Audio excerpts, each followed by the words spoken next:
My next guest, documentary filmmaker and commentator Ami Horowitz.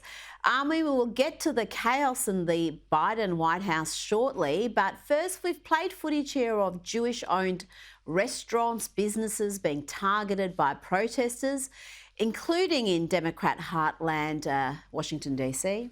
Tate, the most basic Israeli establishment in D.C. Here we have some mediocre white people to start the day off. More mediocre white people. You guys, we're gonna give you a pass, but next time, please skip Tate. It's owned by devilish white people. Guys, look at this white man here. Sir, do you have a stance on Palestine? Sir? And now in another very liberal, progressive area, West Hollywood, a Jewish man says he was denied service because he was wearing a kippah. I cannot buy coffee. Why? Because I have a kippah. The owner should say I cannot buy coffee. Why? I don't know. Because they recognize I'm Jewish. Who's gonna decide? You or the owner? Why is he prohibited from buying coffee? Who's gonna decide? I'm sorry. I have a question. Who's gonna make the decision? You or the owner? Please just get off the phone. Okay. Why can't he buy coffee? Why can't he buy coffee? Because I have a kippah. Why can't he buy coffee? Ami, the owner, according to that Jewish man, didn't want to serve him because he's Jewish, but some of the staff and customers expressed support. But you would have noted the rainbow flags in the shot. The so-called tolerant and inclusive are proving to be anything but. Yeah, no, I did notice that. And look, there's a silver lining here. And the silver lining with all the problems we've been having is that we have now revealed what we've been saying for years, that it really is not about Israel. It's not about anti-Zionism. It's about anti-Semitism. They've cloaked themselves in this, hey, I don't hate Jews, hate Israel, garbage for years. And now it's all opened up. Now we all see it for what it's worth. So that's the good side, that we've actually exposed them for who they are and what they are. When it comes to the LGBT flags and support for the Palestinians, I find it so fascinating. And it's a kind of a deep dive here, but here's the reality. There is a connection between support among the LGBT community and the Palestinians, and it's baffling to most people because, look, they're throwing gay people off of roofs, right? They're murdering gay people, not just in Gaza, Hamas-controlled Gaza, but also the tolerant West Bank of the Palestinians.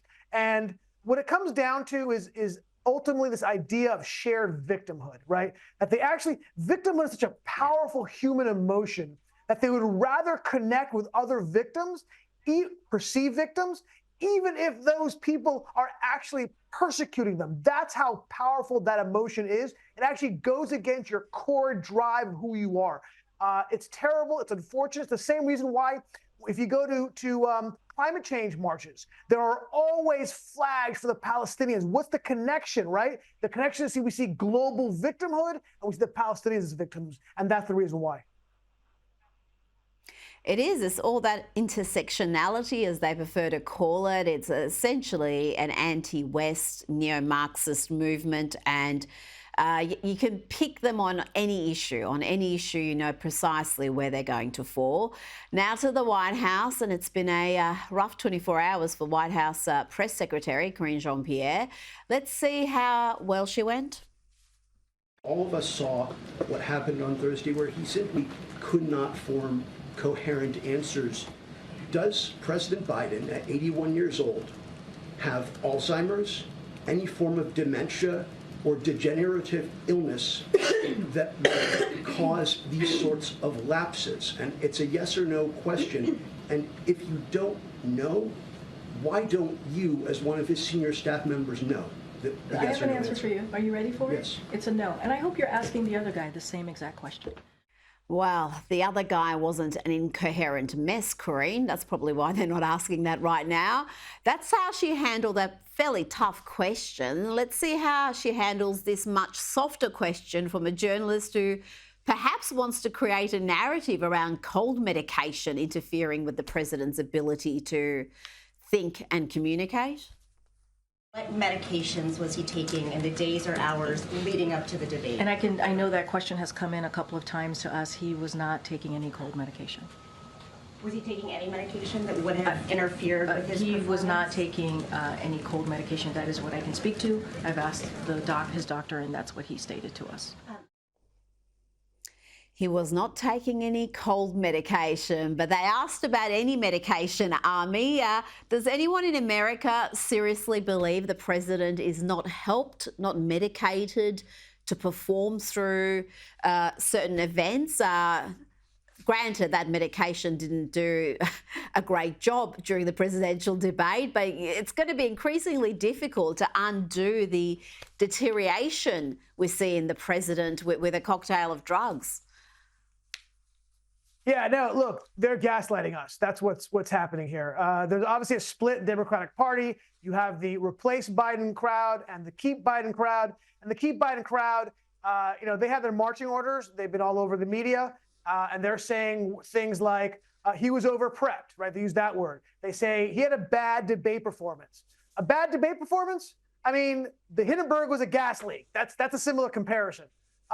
Look, these are not the droids you are looking for. Yeah, that Jedi mind crap isn't working on us. We saw what happened. We saw the implosion.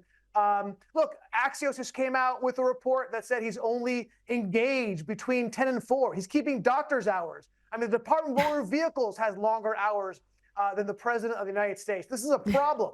And what this really did was it exposed the media carrying the water for Joe Biden. For years, they were testifying how competent he was, how we've seen him behind the scenes. He's in total command. They swore up and down that he was there, all there. He was fine. And look, if they didn't lose all their credibility during Russiagate, during BLM, during good people on both sides, they lost it completely now, Rita. It's unbelievable. And by the way, this also really puts into a different perspective the Robert Hur report. Like, now I understand fully why they're trying to keep that report, because I have no doubt that he was blathering incoherently during that entire time. Now we understand why they are fighting tooth and nail to keep it out. But I'll tell you this, if anybody out there thinks they're going to replace him, they are mistaken. They're not going to be able to replace him because the next in line is Kamala Harris, and they can't replace her because they screwed themselves on DEI. They brought in a completely incompetent vice president because she was a black woman, and now they're stuck with her. And if they do try to replace her with a white man like Gavin Newsom or Gretchen Whitmer, a white woman, they will lose their entire left flank. They cannot do it. They'll weaken and Bernie him if they have to. That's what's going to happen. Unless they convince Michelle Obama, because she even outranks Kamala in those DEI points. But I'm with you. I think that's still a long shot. I know there's a big movement to make that happen, but I think it's still a long shot. I want to ask you about Vogue magazine. Jill Biden's on the cover, and I love the front page of the New York Post referencing that. Forget about Jill's Vogue cover. The headline is vague with a picture of the president. But Jill Biden, the elder abuse enabler, she's on the cover of the upcoming Vogue, and she looks amazing, it must be said.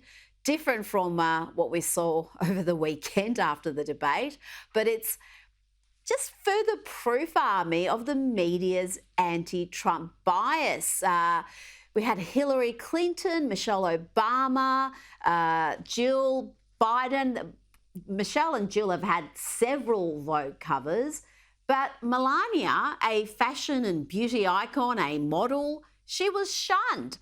What do you make of the timing of this Jill Biden Vogue cover? To be on the cover of a fashion magazine after what has just happened with her husband at that debate and all the scrutiny of her role in keeping him going and not allowing him to, I don't know, enjoy his final years, relaxing somewhere with the grandchildren. First of all, Rita, shame on you. Okay, it's Dr. Jill Biden, the greatest medical mind of our time, up there with Dr. Strange and Dr. Pepper. So shame on you that's a preferred pronoun, so we're clear, Dr. Jill Biden. Now, look, obviously they're carrying the water. of the Biden administration. And yes, that is exactly what they're trying to do. They're trying to, and by the way, you're right. She looks great for 73. Absolutely stunning. But yes, of course, Vogue is in the pocket of the Democratic Party. They have been for years. None of this is new.